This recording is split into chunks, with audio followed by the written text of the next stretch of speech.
Nerdy Bitch Show. Cheer. Live Yeah. What does it mean to be live and in effect? Live and in effect, when you're in effect, Yeah. I have no idea. I've been saying it my whole life. My whole life is a lie. Okay, no. Effect. Okay, so we'll just use context, right? Like Rex in effect, right? The group. They were in effect. They were live. I don't know. Like it's like they were like in the moment, and like they're representing whatever it is that they represent, and it's exciting, right? Okay. Like we're live right now. We're live and we're in effect.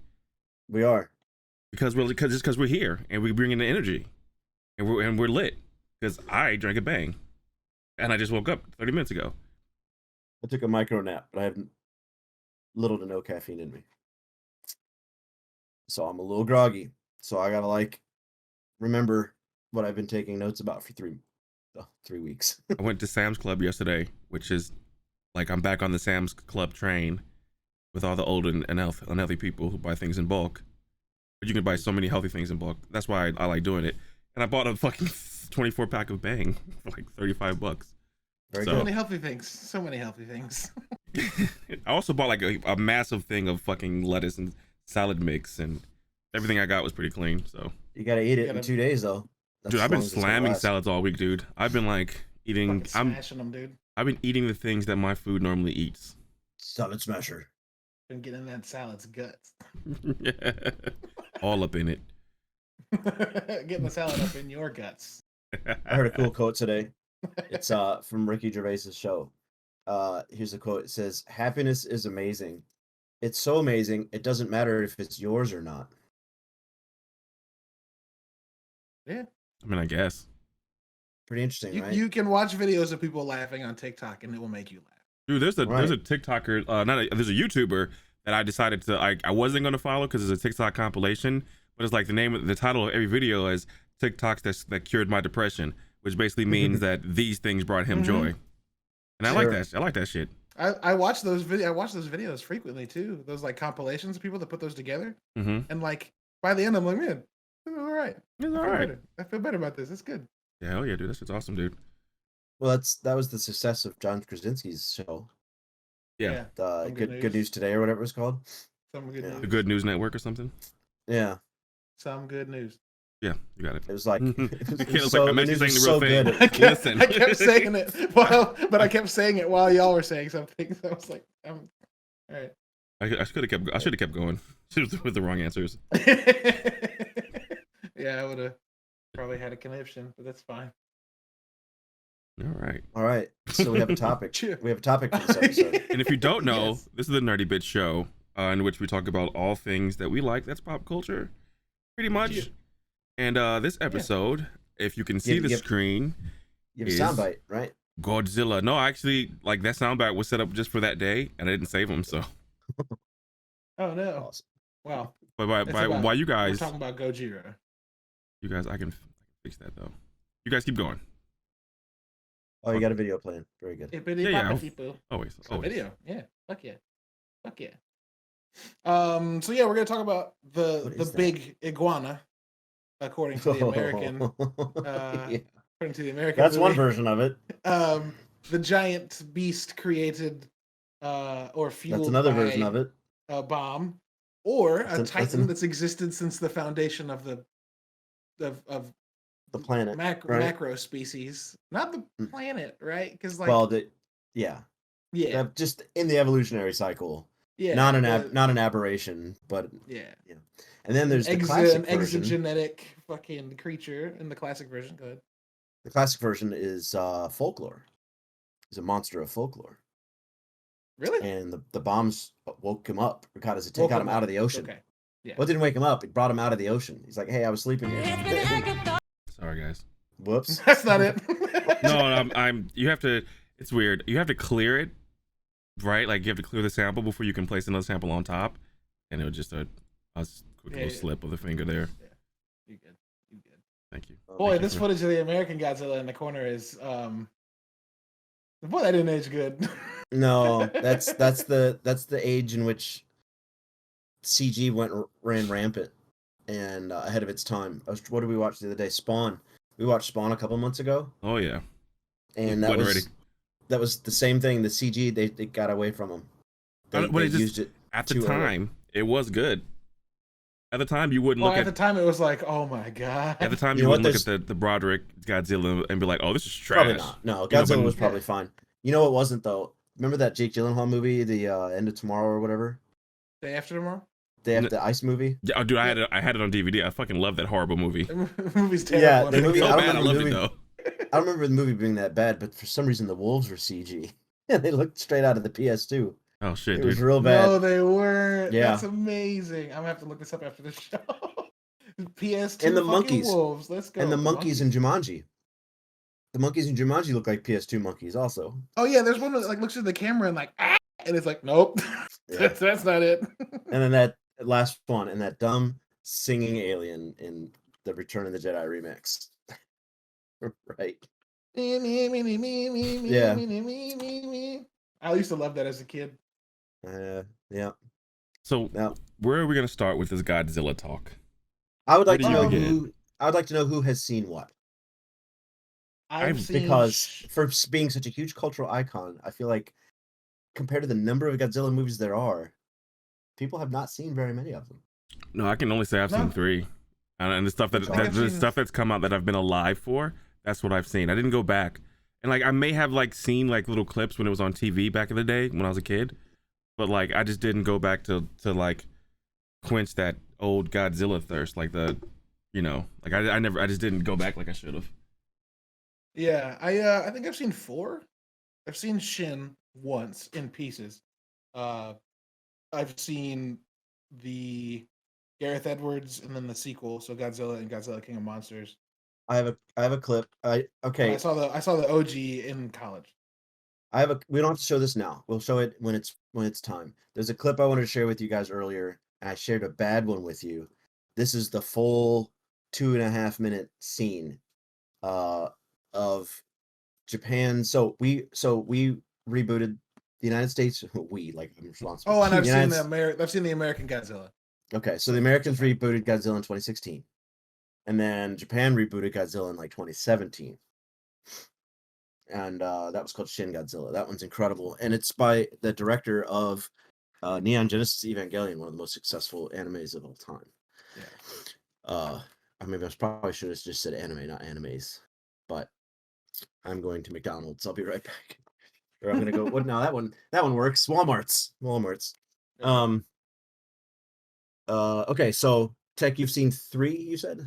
Oh yeah, So the Broderick the Broderick and the 2 recents. The 2 recents, yeah. And that's it. Wow. That's it, man. Yeah, man. I'm not a big like nostalgic guy. It has to really has to really pique my interest, right? Like with I Am Legend, I was so excited about the movie. Fucking plot twist, I was let down. But like I went back to watch the Omega Man, and I went, you know what I'm saying? Like I went back and did my proper research. I've seen things like Monty's Falcon, I believe that's the name of it. Like, and of course I've seen Roots because I had no other choice but to see that. Did anybody go back and watch old original Django? No. Oh. Not at all. Yeah. I thought about it because the dude that plays him is in Django Unchained. But cool. Yeah. Well, He's Godzilla does that a lot too. He's the guy that is at the bar and asks him if he knows how to spell his own name. That's funny. Oh.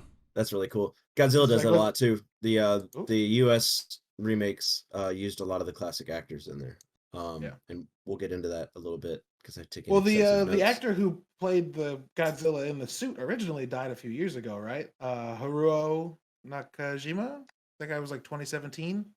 That was a big deal because like he was one of the people that was like in the group of progenitors, right? The forerunners of like the big monsters that are in a person in a suit walking around.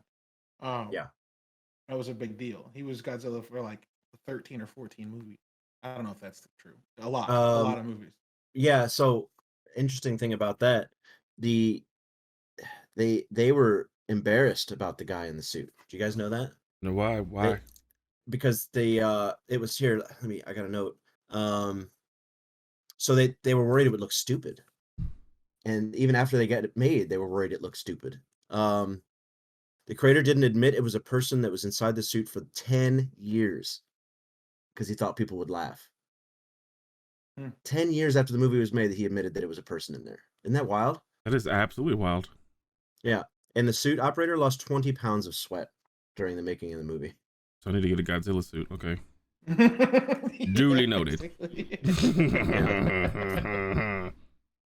That's interesting. But yeah, so like, why is this? What year was that? Like, was it 1954? 19, yeah. So 1964. What did he think it? What did he think people would like? I don't know. Like, what up were they until going that for? point, up until that point, like movies done by like Ray Harryhausen and stuff like that, and the Godzilla versus T-Rex movie stuff. Not Godzilla. King Kong versus T-Rex, and the original King Kong were all stop motion, right? Yeah. So people were thinking you should have just done that, make miniatures and just do stop motion. But we've all seen stop motion. It looks weird and jittery. Or it doesn't. I mean, not anymore. Not anymore. That's the but it used to. dichotomy. Yeah. You know, Takubo and the Two Strings is stop motion, which is insane. Yeah. But it was fucking beautiful. Right.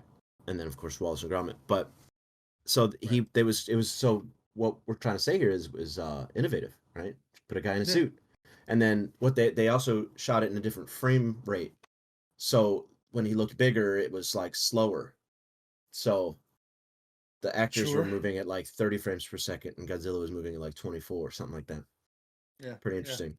It is interesting. Yeah. So I've yeah. Oh, go ahead. My bad.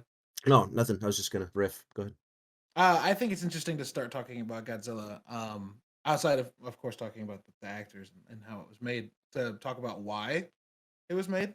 Yeah, I found that very interesting in my research for this, which is very small. Yeah, so Godzilla is kind of a I don't know why I said kind of. Godzilla is a commentary started as a commentary on World War II and continued throughout its 20 fucking movies in Japan to be a commentary on like political and military relations around Japan. But the reason they didn't just make a movie about being invaded in Japan is that Japan was occupied by America for like 20 years after World War II, and they wouldn't allow it. Yeah, so the film industry was not allowed to talk about certain things. Yeah, so Godzilla comes out 9 years after the VJ Day in 1945, so it comes out in 1954, and is a giant beast walking through Japan and burning it to the ground, which it's just a parallel to America walking into Japan and burning it to the ground. Yeah. There's some scenes. Man, there's some scenes. There's some All right, so we have to also we have to clarify, a lot of people might have only seen the American version of this movie, in which they put a white actor in it and infuse scenes of him into this movie. Sure, yeah. And then if you watch the Criterion edition, he's fucking gone. And this shit is dark. Like the Criterion is the unpropagandized cut of Godzilla. Yeah, like I'm not a big fan of old movies either. They're very sleepy, and the sound design is so quiet. It's like ASMR. It just lulls you to sleep, right? Because they didn't have microphone fidelity back then. So, like, only the loudest sound effects would come out. So it's just movies back then were very quiet. This was probably one of the most emotionally affected I've ever been watching a movie that's from the 50s. Like, it's emotional. And then especially when you think it's only 9 years after the war, they made these poor actors like flee their homes, put their kids on their back with all their belongings, get in these huge scenes with thousands of extras with fire and like villages being burned. That had to be everyone very that made real. this movie. Everyone that made this movie lost somebody to a nuclear bomb. Yeah, dude. And it's kind of crazy because you never think about like what happens to a country post-war. And no one's ever had to think about what happens to a country post-nuke, but Japan. Yeah, that's right. That's rough, man. Okay, another interesting fact. The movie wasn't just inspired by World War II, but there was a Japanese fishing boat that was hit by a nuclear test in 1950 something. I forgot the name of it. I'm sure I wrote it down. Wake Island testing? No. Maybe. But anyway, boat fishing. You could probably Google it. It's really easy. But and then there's references to that in the movie and stuff like that. And there's the very first scene of the 54 movie is from a fishing boat, right? So Godzilla flashes. You see a flash underwater, and everybody in the boat goes like this, and it's a really white light that looks like a nuke. So the first scene is in a fishing boat. Yeah. And that's crazy, bro. Yeah. So like this the fishing boat is a real thing. It's a historical thing. And there was like reparations about it and everything, and the boat is still like on display in a museum somewhere in Japan. Yeah. That got hit by a nuke. Marshall Islands was the nuclear testing site, and starting in 46, we tested 105 nuclear weapons in the Pacific Ocean between 46 to 67. Yeah, and they use that in the Broderick movie, right, with the iguana, and then they use that in the 2016 reboot where they rewrote it. In 2016, they showed that they were attacking Godzilla. There was one scene where he was like breaching, and you saw the bomb go off. So Godzilla was already at size, but the nuclear tests were them trying to kill him in the 50s. And then he comes back in 2016 because of the Fukushima reactor failure. Yeah. Like he feeds on it. And it's a reactor leak, and he's like, "Give me, I need it." Yeah, it's based on that reactor leak in Japan that happened back in like 2007 or something that was really fucking bad. Cranston comes in with a rad counter at a destroyed nuclear site, and there's no radiation. Because Godzilla showed up and ate it all. Yeah, which is actually the exact opposite of the original. Because in the original, when the Godzilla makes landfall for the first time, there's a huge footprint, and they come in with the rad detector, and the footprint's radioactive, which is pretty interesting. Well, no, I mean, I guess it would still work with Cranston's if Godzilla's not there. Like he ate it all and swam off. Yeah, but he's very radioactive. He does that in the second movie, I think, when he gets radioactive skin, and just like everything around him starts melting. Yeah. You remember this from King of the Monsters? Where just like street lamps are just like, he's just nuclear hot. And it's like, oh, all right. Some of this video playing is so bad. Some of this video is so bad. It's so That's out obviously of control, a dude in a suit. dude. Oh, yeah. That's the versus Kong one. Real bad. Have you seen the one where he's like skating on his... You see the one yet where he's like skating on his tail? No, I don't need that. Like Godzilla does a running start, and then like he's on his tail just like doing a wheelie. Yeah, it's real bad.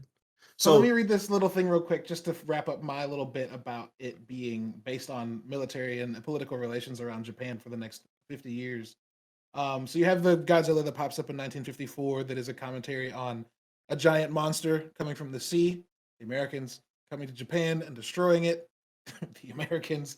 And then in 1965, Mothra, which was a creature that was initially a villain, became an ally in that movie, and that would directly coincided with the Treaty of Basic Relations in 1965 between Japan and South Korea.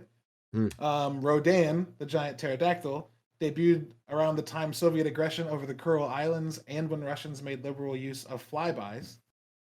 So they made a flying enemy. King Ghidorah, the three-headed monster, just so happened to coincide with China's development of nuclear weapons and the other two communist countries in Asia, North Korea and North Vietnam, taking aggressive stances towards Japan. Then it was a three-headed dragon.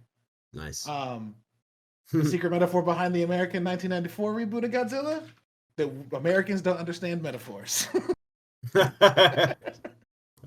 And so that's the interesting thing is that Godzilla... Blackface? It's possible. Maybe. Yeah. Are you rewinding it? Yeah, dude. Like right here. So first of all, his eye shutters. That's a weird looking kid, man. Right, go ahead. I'm sorry. No, you're okay. Fine.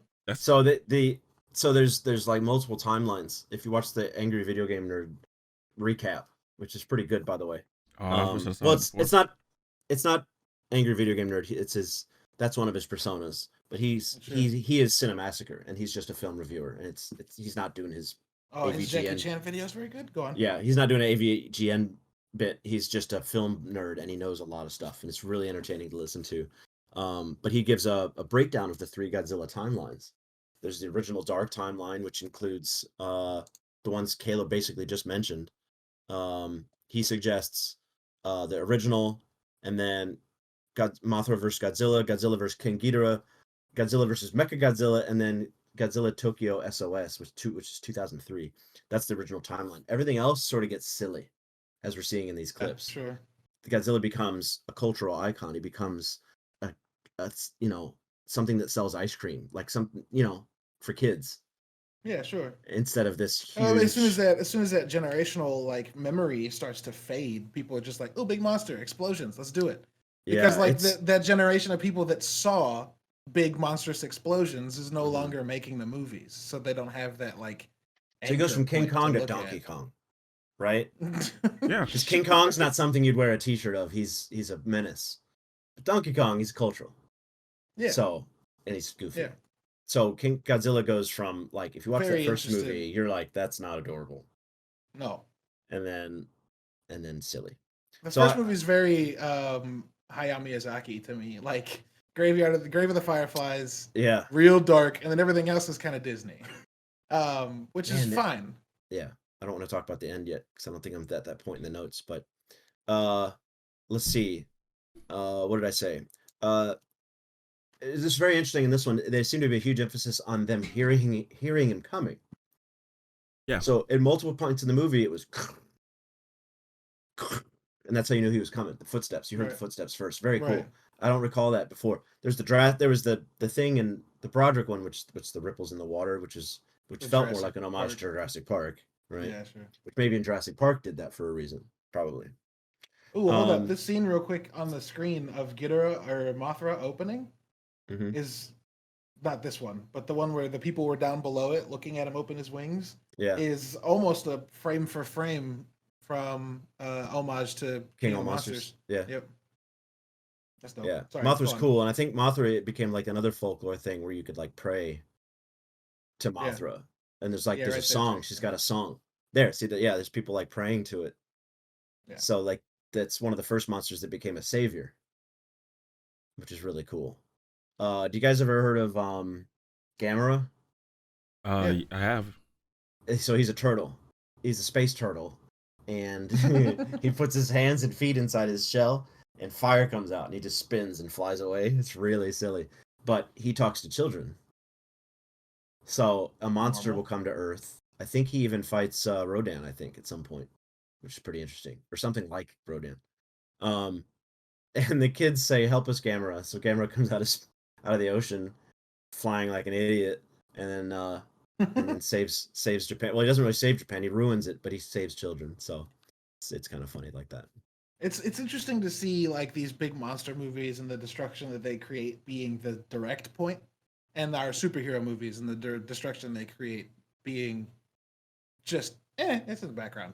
Only recently, right? Only after Batman, or only after Man of Steel, and only after Ultron do we really see like the people that live in the fucking world that's being trounced on being like, "Hey, yo, fucking stop." Yeah, like I kind of appreciate. I was gonna say I kind of appreciate that becomes a point now, like the accountability of the destruction that you are doing. You know, like because it doesn't make sense. Like, why do I care about this one person or like whatever focal point? And that's kind of my problem with the Godzilla movies now, is like all this destruction, but I care about this one family. Why? You know? Yeah. Just from a cinematic standpoint, like why do I care? Like I watched something Greenland, which is a I forgot the actor's name. Gerard Butler. There you go. And it's a really good movie, but 90%. I don't want to give the ending, but why do I care? Right? Like it's that in the disaster porn movie, this is Godzilla's disaster porn. Why do I care? Like why do I care about the family that they focus on?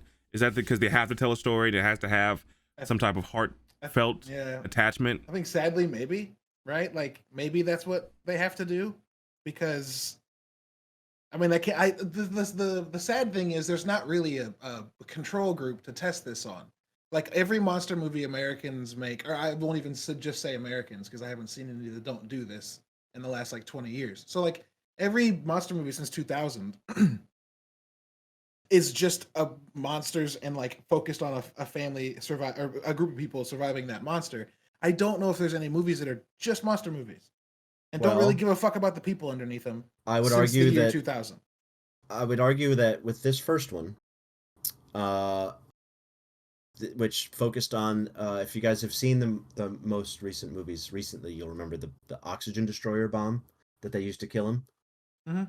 So that was in the original, and that was really the only. There was like a little love triangle, and then there was the discovery of the oxygen destroyer bomb, which the whole point of the movie. And here's a quote from the director. He says, "I wanted to express my views about scientists. They might invent something wonderful, but they also must be responsible for how it is used. I wanted to warn people about what happens if we put our faith in science without considering the consequences." So that's the direct quote from the director. And it's almost like there was the first movie was a war movie with Godzilla. Like most of the movie was tanks shooting at him and Godzilla winning. And then yeah, because of course. right. And then the subplot is that they found a new nuke. It's like it's as bad as a nuke, and they wanted to use it. Japan wanted to use a weapon as bad as a nuke.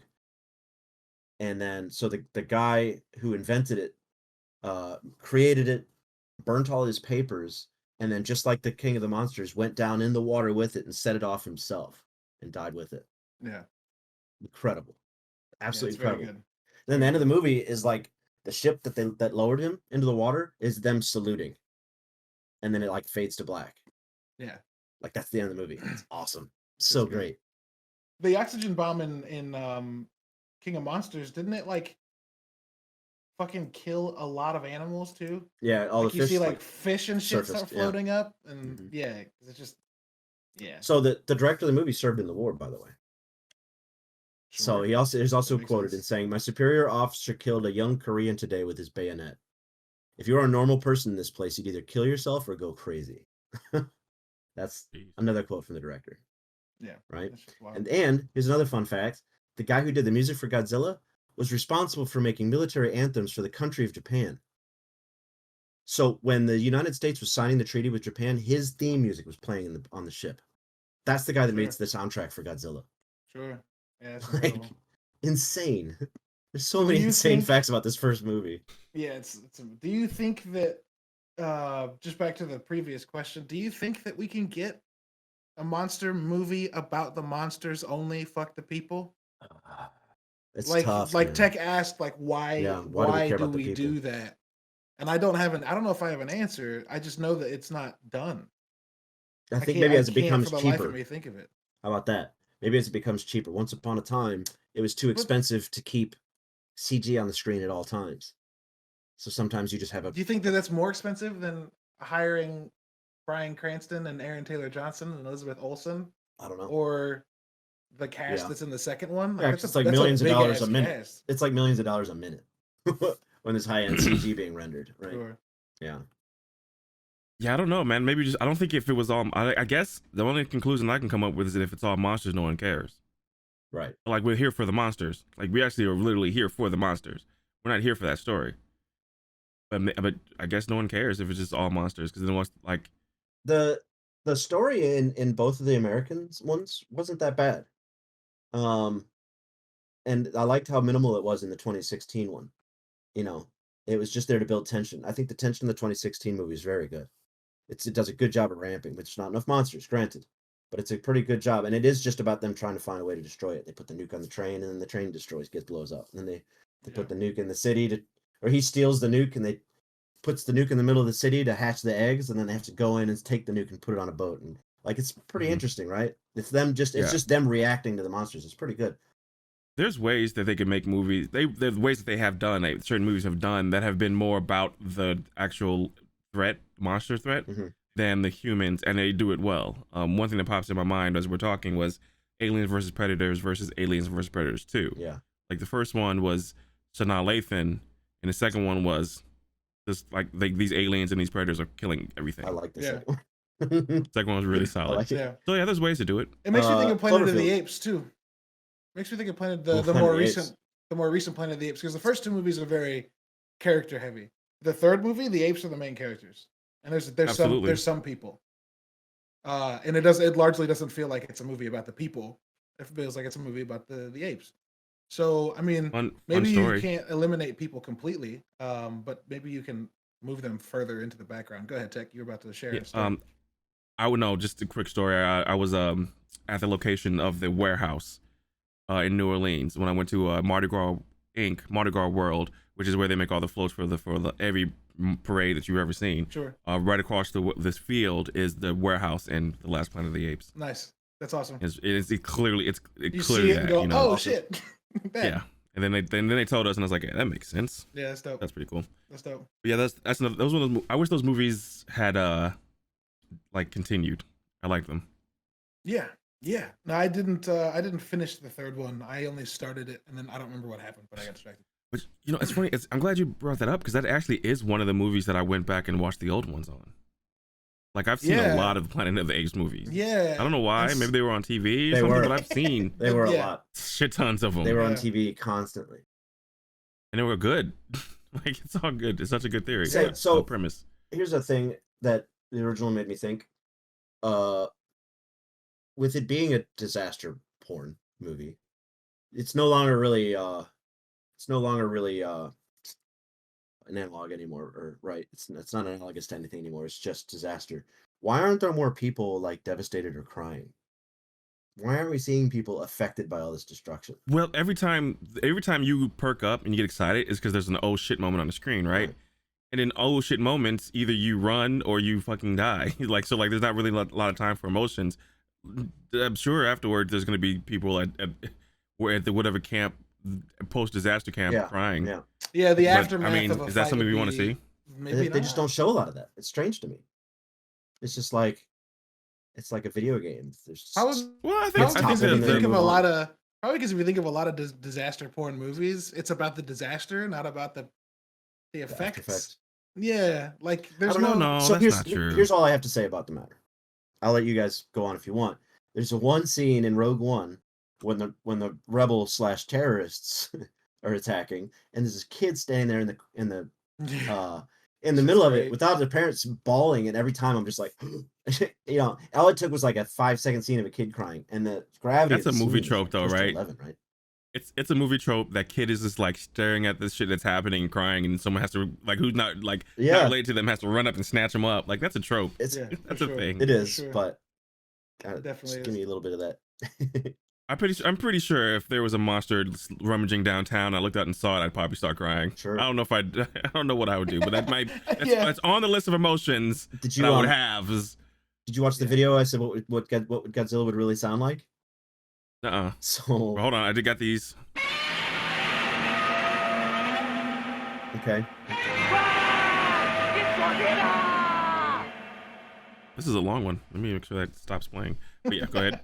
I'm listening to the stream because it sounds better than on Discord. Yes. Oh yeah. Yeah, it's.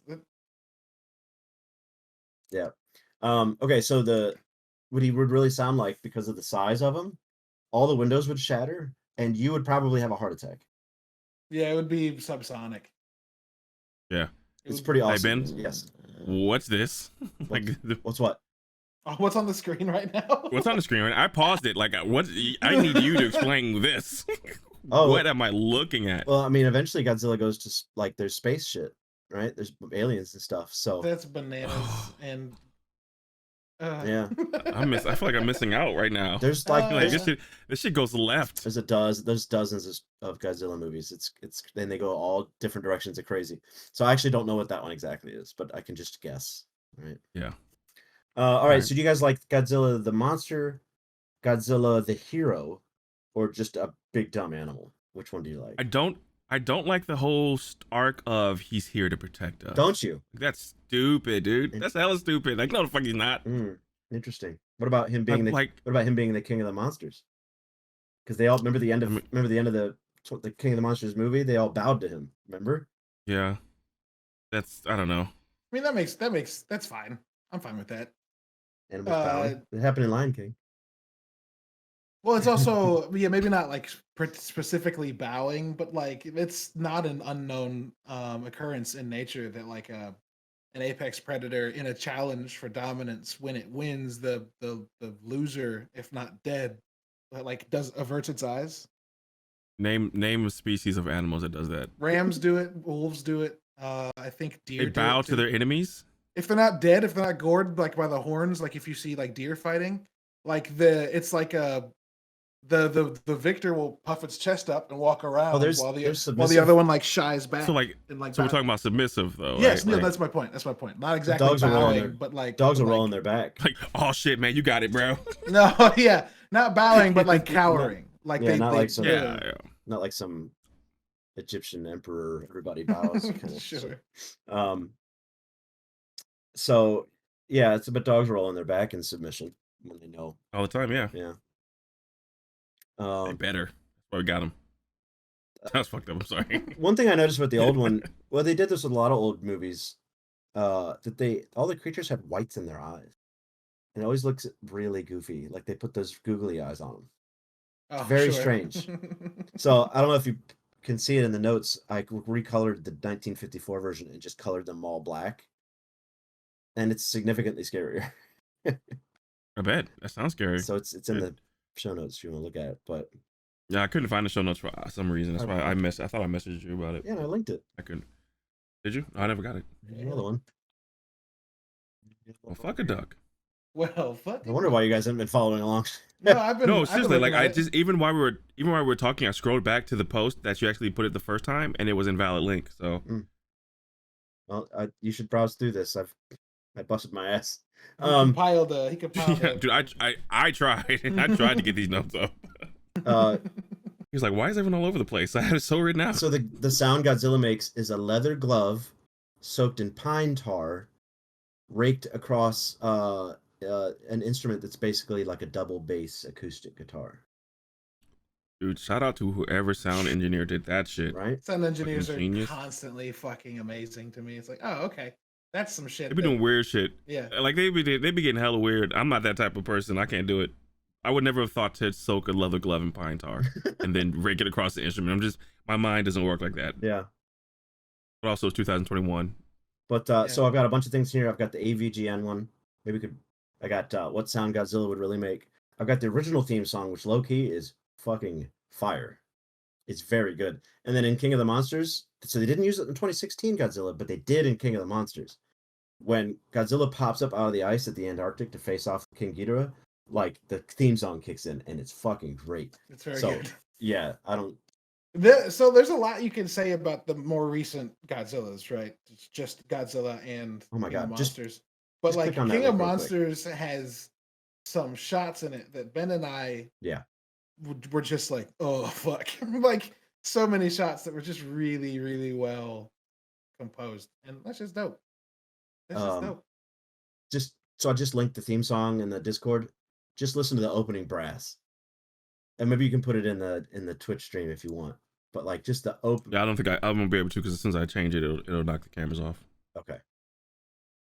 Yeah, it's pretty great. It's pretty great. Ridiculous. This recolor is actually pretty dope. The what? What's up? The recolor, I can't see it fully. Yeah. Well, actually, the original looks kind of terrifyingly dope too. Actually, with actually having the pupils, they're both dope. Yeah. It's really weird bad, with but... pupils. Right. It's really weird with pupils. Let me see if I can get this thing to focus on it. It's supposed to. There we go. Oh, that's a really good camera. Fuck that. Okay, so also he should kind of have lizard eyes, right? Not human eyes. So yeah, see, I think I like the whites in their eyes because I mean, given I know the time period, it wouldn't work today. Right. I think then it looks kind of sick. Yeah, but I think this looks better than this picture looks better than the actual what they saw. Yeah. Okay, yeah. So can you okay, so we've talked about the American remake a lot, but the Shin Godzilla, the Japanese remake in the late 2010s. Explain that to me. Explain the timeline, because I talk to me like I've never seen Godzilla, right? Like, there's the old one we talked about, the old post-war Godzilla, which I find very interesting. Yeah, you need to watch the 54 one, the Criterion edition that's on HBO Max. It's incredible. It's incredible, you say? The one I've been talking about this whole time is actually incredible. There's a few Japanese cultural things that American viewers are going to have a hard time wrestling with, like the way people scream, the way they kind of seemingly overact. They're very, I don't want to call it melodramatic, because like I said, they just survived 2 nuclear explosions, so maybe they give them some grace, right? But like their acting is very different than American. It's very loud and overly emotive. Yeah. Yeah, so that takes some digesting for American viewers, but beyond that, like the tones, the themes, the music, the sounds Godzilla makes, like it's so ahead of its time. It doesn't feel like a stupid giant monster movie. Like there's so much, and it's really dark. It's really dark. There's scenes of just villages on fire and people running for their lives and crying and screaming. It's just like, it's dark, man. It's dark for it's dark for now, but I can't really imagine how dark it was for then. But then again, we have to wonder how many people actually saw this version, right? Most Americans saw the stupid version where they injected a white guy in it. Yeah, but the people that lived in Japan all saw this. I bet most of those theaters were full of people sobbing. Oh, sure. or Real Right, Terror like- anyway. Yeah, sure. Okay, so sure. Americans remade the two. All timelines be damned. Japan made their own remake called Shin Godzilla. It's Godzilla literally climbing out of the water, and he looks like this weird, deep sea, like salamander.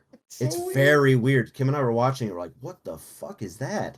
And then he like molts and mutates into Godzilla, and it's one of the most amazing things I've ever seen. Shin Godzilla is incredible. It's a little long in the tooth towards the end. The third act is a little weary, and there's a lot of talking. It's the guy who directed Evangelion, but like just for the effects. And I don't know if you've been playing clips in the Twitch this whole time. If you could play the Shin Godzilla clip, and can you have the audio on for the clip you're sharing? Moving along at a In great the pace. live There's stream? never a Can you hear that? down moment, and so it is. You couldn't hear that just now, could you? All right, give me a second. I can get it. Okay, yeah, I heard it in the stream though. Yeah, so it worked. I'm not I hearing. can put it in it. Don't worry. Can I put it in here? No, I can't because you wouldn't be able to hear Discord it. chops it up. Don't worry about that. You just put it in there. Yeah. Put it in the stream. So play the Shin this thing Godzilla clip if you can. This video I'm playing is 3 hours long, and it literally has everything in it. Yeah. Like, so I'm scanning it now, and they have, thank God, whoever this is amazing. They have timestamps. Yeah. So, Yeah. Shin Godzilla. Yeah, they did a real good job. Well, I kind of want you to see separating. just this scene though, if that's okay. American No, they clip it, and he's a talking critical about. I think and he's talking financial over it. adrenaline. Yeah, this guy reviewed every Yeah. Godzilla movie, It's awesome. so it's actually quite incredible. Yeah, So we can't play the scene I've shared then. No, probably not. Yeah, I can. What am I talking about? Who am I? So Let's see here. So this, Yeah. if you guys watching stream, it's gonna get funky for a second. it's fine.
But you'd like absolutely that. insane. I think you have your Apex level and kills on the screen, by the way.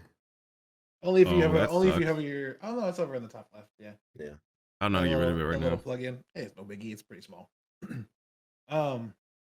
Yeah. So Godzilla is all about destruction now, and I Mhm. don't know if the metaphor has continued as well as perhaps it could have. You know, it's one of those things where, like, Well, there's a lot of beat you in the face, global Just a warming, fan of humanity Godzilla. is Anno was the given the cause in King of the Monsters. yeah, we were on the way to the theater, and I was Yeah. like, we were talking completely unrelated to Godzilla about how people say that like global warming is the a planet acting like it's got an infection and we're the disease, and then Right. that literal set of lines was read in the Yeah. movie, and we both like gawked. We were both Yeah. what? Yeah. It was the Um, zeitgeist of that year where yeah, and people I are the think that virus. that's maybe pretty relevant, right? Like that's something we're dealing with. The planet is rapidly changing Well, because of our okay, involvement, and so so like that being a crux of the story for present day Godzilla kind of works for me. I feel like there was a rolling evolution of this idea. For like a year, it was humanity is the virus, and then like the next year, it was revealed that like 70% of the world's pollution is caused by like 10 companies A hundred or companies, 100. Yeah, so like me putting a glass bottle in the trash isn't as much the problem as we were led to believe, right?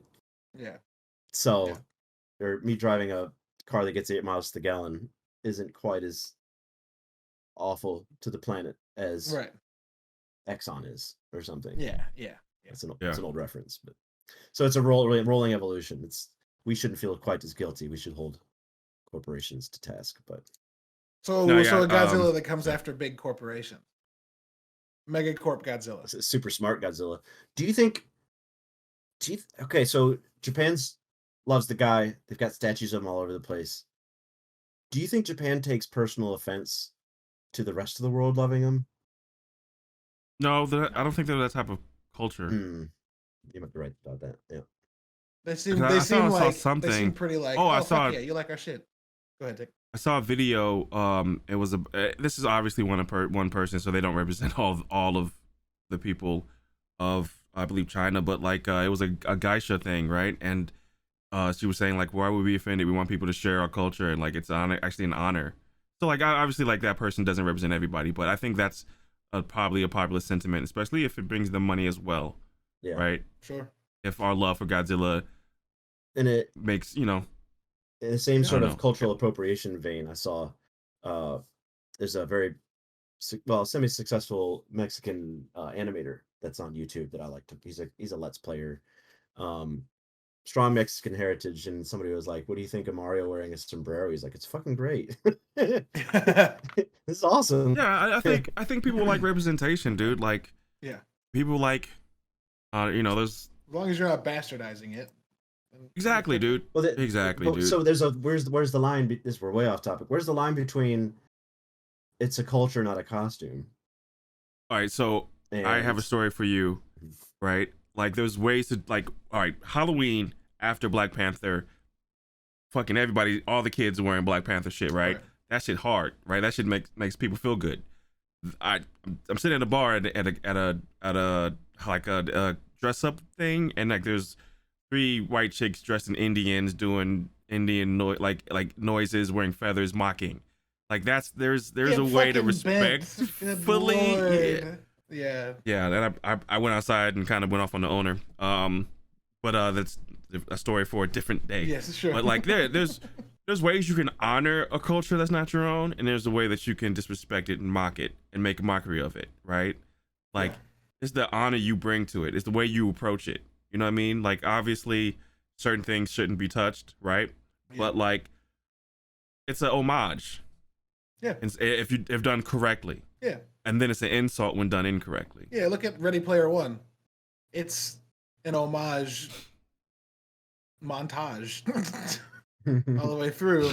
And like all of the different things that are referenced in that, the people that got to be a part of it are like, fuck yeah, we got that in there, right? And then you watch like fucking Scary Movie. The first couple are fine, but the like last 7, and you're like, God. even the first one's little cringy at times. Yeah, fine all isn't the those- way I describe a movie I like. I just want to say. I find all those like comedy spoofs. they're pretty I find it all pretty distasteful. awful. Like just not my brand of comedy. No, not at all. Not at all. I forgot to mention this earlier when we talked about why is there a human element in these movies and why are we forced to care? The director apparently at one point during the making of the first movie, one of the lead actors was getting a big head, and the director came up to the guy and said, "Hey, idiot, you're not the lead actor. Godzilla is." Yeah, that's hard. Perfect. I read that. That's hard, dude. Cool. Yeah. Hey, good job, dipshit. You're Yeah. not I think in a lot of instances of that, and not even just movies, but you have to tell people, you have to refocus people a lot of the times Sure. because egos tend to work in either way too. Like Yeah. people forget what it's really about a lot of the time, what the main goal or the main focus is. Yeah, People sure. forget that shit all the time. I wanted to read. I want to stop talking about the first Godzilla entirely because I want to talk about what's coming. But I did want to read the lyrics of the song that's read at the end of the first movie. It's And this is the one that you're saying is kind of dark. yeah. So it's they use a Japanese like school choir to sing this. Super powerful. It says, "O peace, O light, hasten back to us. May we live without destruction. May we look to tomorrow with hope. May peace and light return to us. Our hearts are filled with prayer. This we pray. Hear our song and have pity on us. And may we live without destruction. May we look tomorrow with hope." Now, Crazy. when you listen to those words and you just take it tongue in cheek, which which I think most people would, you'd be like, okay, this is a Godzilla movie. But then when you backdrop that with post-war, Dude. that's heavy. It's real heavy. That's real fucking Real heavy. Yeah.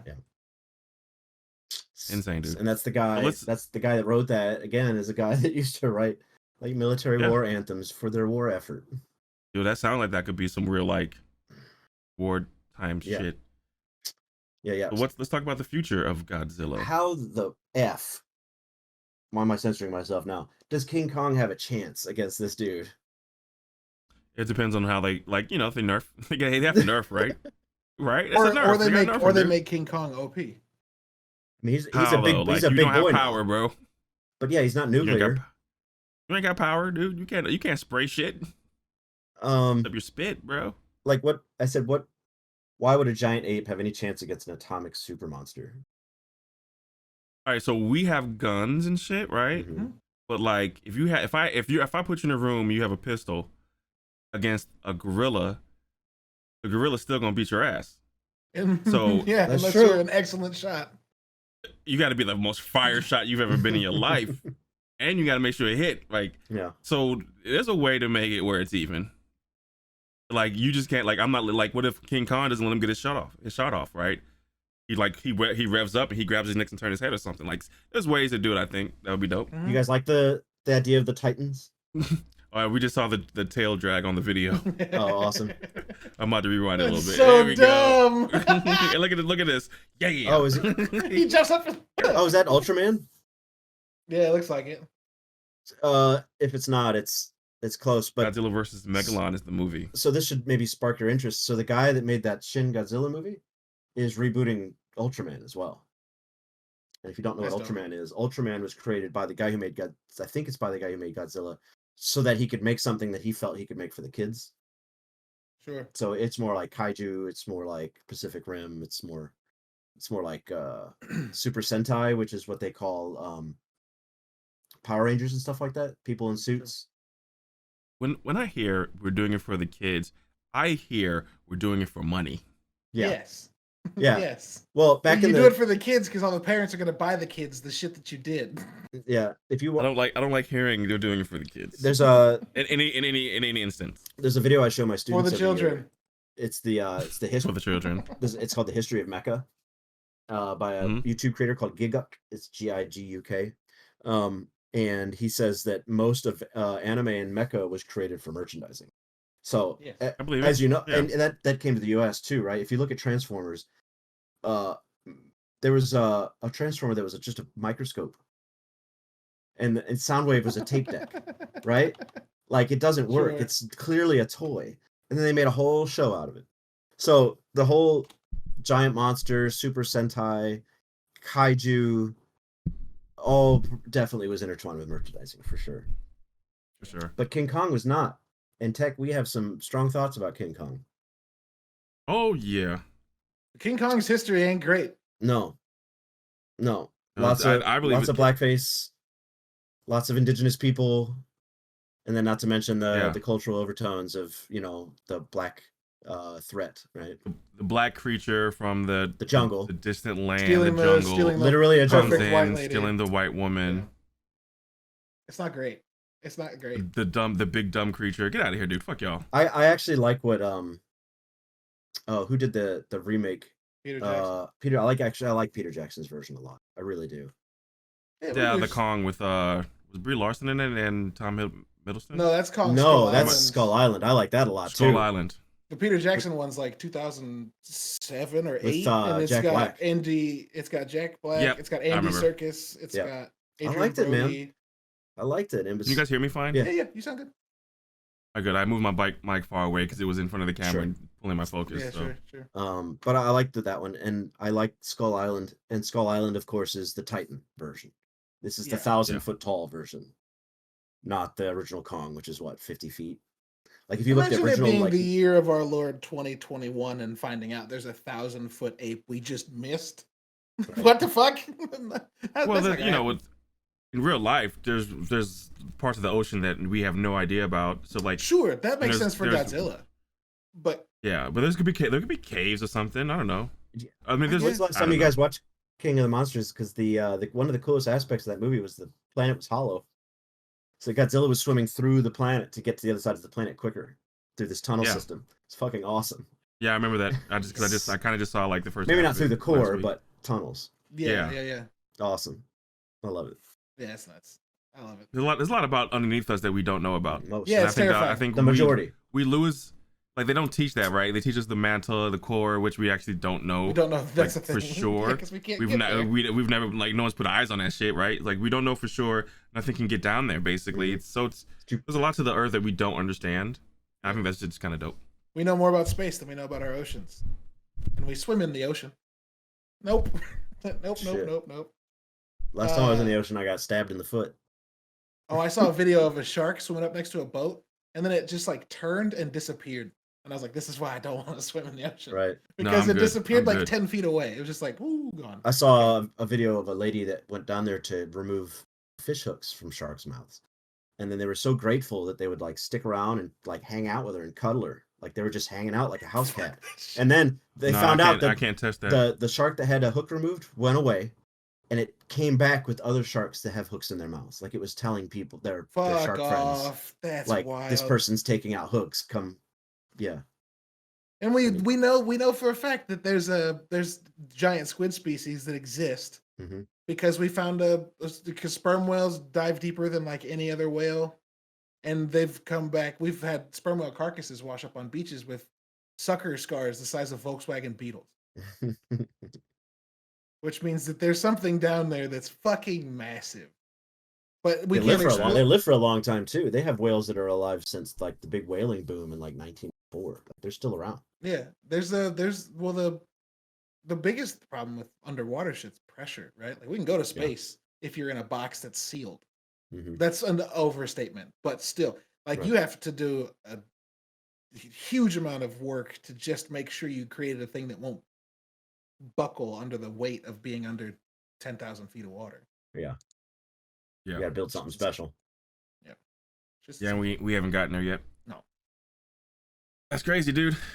It's weird. All right, well. It's weird. Godzilla. Yeah. Godzilla. I've learned a lot more about Godzilla than I've ever known. More to come. Today. There are good Godzilla movies out there, and there's a lot of bullshit. So, depending on what you're into, if you're into the comedy, you've got some. If you just want to have a good time and laugh and get drunk, there's a lot of that too. But I'm telling you, if you're drunk, that first movie might make you cry. The criteria. Were you drunk when you watched it? Did it make you cry? No, I was very emotional at points because it wanted me to be. So but I was not drunk, and great. And that's the criteria. I got to figure out in my life how I can make a 1954 movie watch happen. I need to It's not hard. I need to. I'm telling you, it's good. It's a good movie. It's really well made. I don't know. I can't speak for the rest of them. I've only seen a few here and there, and as you've just seen from this video you're playing, there's a lot of bullshit. Oh yeah. Yeah. And He slid on his tail. mostly it just looks like Power Rangers, right? And did a dance. Did you know that the original Power Rangers show in America was the footage of a Japanese show that they just filmed little inserts for, which is why the first season has like over 100 episodes or some wild shit because they didn't have to film any of it. Yep. And also, did you know Bryan Cranston played the big bad guys? Yeah. It's Fucking crazy. wild. Just full circle. Bryan Cranston, Godzilla, That's right. Power Rangers, all of it. Keeping the local. All right. Well, this is the Nerdy Bit Show, and we like to keep it down to about an hour. We're at the hour mark right now of good Godzilla talk. Sounds So good to let's talk about what we're working on or Chia. plan on working on the next 2 weeks, which is our closing segment. Yes. Yeah. I'll go first. Benjamin. Oh, Caleb. Yeah, just Caleb kidding. go. Caleb Okay. go. Caleb go. You got it, dude. I've got. I'm sorry. It's too long. You're fine. I can't hear it mostly because Discord's like. Discord cuts it out. Yeah, it's weird. No, I've got about 12 or 13 feelers out right now, interacting with people, trying to get them on board for a big piece I'm putting together about stealth games. So that's dope. Interacting with the guy who directed Splinter Cell Conviction and Assassin's Creed 3 and Assassin's Creed Unity, and trying to connect with the guy who did Watch Dogs Legion and also Far Cry 2. Just all sorts of shit. So I'm trying to build a big article about stealth games and how they've been made and how they can be made now that we have new hardware. And then I've also got an interview coming up on the 15th with Rami Ismail, which is dope. Nice. So putting those together, trying to figure out a better way to write things that I can send to places, as well as put on the site. Yeah, that's really been the focus. It's been a lot of emails and a lot of correspondence, but I'm trying to build that shit out. So that's what I've been doing for the last 2 weeks, and what I will be doing probably for the next 2 weeks. What's up? That's what's up. Chia. Man, what you got, bro? I'm working on a lot of things right now. I'm having a great time working with my students, past and present, and showing those interactions to the world. I'm going to be more careful doing it with my current students because that way it feels sort of regurgitated and opportunistic. I don't want to do that, right? I don't want them to feel like I'm using them for content. That's awful. I'm sure the school would have something to say about that too. But I have past students who've graduated or are gone that said, please, I'd love to see you remaster this. So I'm having a lot of fun taking their designs, just putting my sort of spin on it. A little bit of my expertise, I suppose. I don't know. So I'm having fun doing that. And then starting a new comic project soon for Molly, book number 4. And I'm working on my game. I worked on my game all day today. Gonna start creating cutscenes for the game and showing those off. And we're getting hit with publishers just about every week. A new publisher's hitting us and asking us to sign on, which just means hold out until you get a Raw Fury or I want a Raw Fury or a Devolver or a Annapurna or something like that. So I think we've got what it takes. We just need to make a demo. But old boy's got his own projects and he's been sick lately, and so we're sort of moving slow. But Team 17, they're also very good. Sure, yeah, that's basically it. School and art, and art's kind of part-time now, and I love it. It's very Art nice. time. What's up? Art time. That's what's up. That's what's up. About you? What you got going on, Tech? Well, business is picking up with the COVID. Not just getting the restrictions getting a little bit better. More things are happening. Sure. Which is good for business. So business has been picking up. I've been kind of fortunate that business never really didn't die. People were still putting in orders for like logos and brandings and stuff like that, websites and stuff. So I've been quite fortunate in that regards. So focusing on that and trying to grow that. Well, not trying to. It's been it is what it is. It's been doing pretty good. Mixing down projects. I have a problem with sitting on music too long, and like sometimes I'll get inspired and put out everything, and then sometimes I second guess everything, which is a problem that I've noticed that I've had and other people I respect musically have had. So I'm kind of focusing on just finishing products and getting it out there. and getting more listens, which it's been working. I've had some amazing days recently where my music streamed hundreds of times, and I don't know where or why, but so focusing on that. And yeah, music, graphics, my day-to-day stuff, and trying to grow the stream, which is more hobby, but it is fun for me and a good outlet. So I recently just purchased a new camera, which I'm really excited about. And Yeah, that's awesome. yeah, and I've already used it for business, so there's a ROI involved in this. Yeah. Which is always a good thing when you spend money on stuff. I'm buying a new mic. But I like it. I'm buying a new mic tonight. Oh yeah. So Ben, you'll get this as soon as I get my new one. Nice. I have a shock absorber set up for that because I think I was planning on. Yep, I'm buying the one Tech's holding up. Nice. Is that Shure? Yep, the Shure MV7. It's the SM7B, but made specifically for podcasting and streaming. Because they were like, this mic's dope, camera, but dude. it's expensive, so they made a more affordable one, which is lit. Yeah, well, the SMB whatever. Yeah. It's like you have to buy a cloud lifter. Right. That's you kinda gotta whack. I was looking into that. Yeah, Tech. We were talking about it last summer at the height of COVID. Whatever.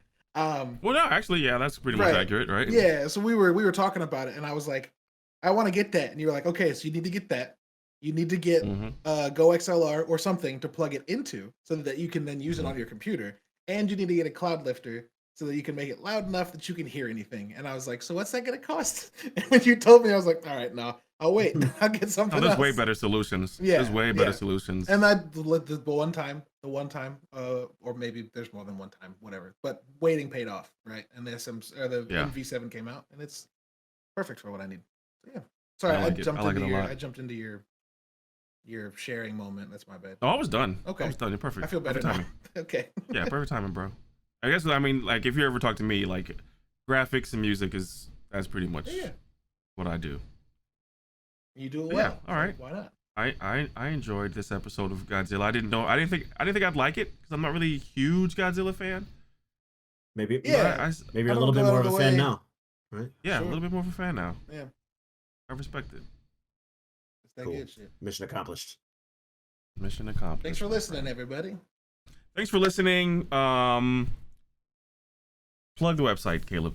Sure, yeah. If you want to follow anything NerdyBits does, go to nerdybits.com or follow us on Twitter at nerdy_bits.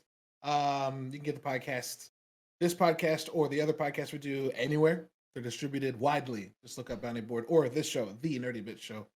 And then you can follow me on Twitter at Lovewub. Tech, where do people follow you? Sorry. They could. Tech Supreme. There we go. At Tech Supreme, Ben, everywhere. Ben, the names are on the screen. If you're here via YouTube, check us out on other social medias to keep informed of where we're going to be and when we're going to pop up. Yeah. Ben, where can they find you? Sketch Sawyer, everywhere at sketchsawyer.com, ArtStation, YouTube, Instagram, Twitter, DeviantArt. No, maybe not DeviantArt. That's old. And you have to pay. There's no more DeviantArt, is there? Like, who's on DeviantArt? I used to go to DeviantArt all the time. Still there. It's full of porn and furries and there's real artists there too. But I kind of got into it with Adobe a couple weeks ago, and I forgot to tell you guys about this because I went to Behance, which is Adobe's portfolio, and there's like tits on there and pussies on there. I was like, well, does this have to do with art? Like, it's not, but it's like, it wasn't artistic. Like, it wasn't like... It wasn't artistic, like, it was just nudes. It was just nudes. It was just slut shit. Like, what are we doing, bro? Like, kids can be on here looking for inspiration. Yeah. I mean, that could inspire you. That could inspire you, Tech. Like, to be a fucking creep. Yes. I don't know. I'm joking. All right, guys. Thanks for listening. We'll catch you guys next time on the next episode. We haven't figured out what we're going to talk about yet, but we will, and it will be awesome. It will. Nerdy Bit Show. Chip. Bye, everybody. Love you guys. Peace out.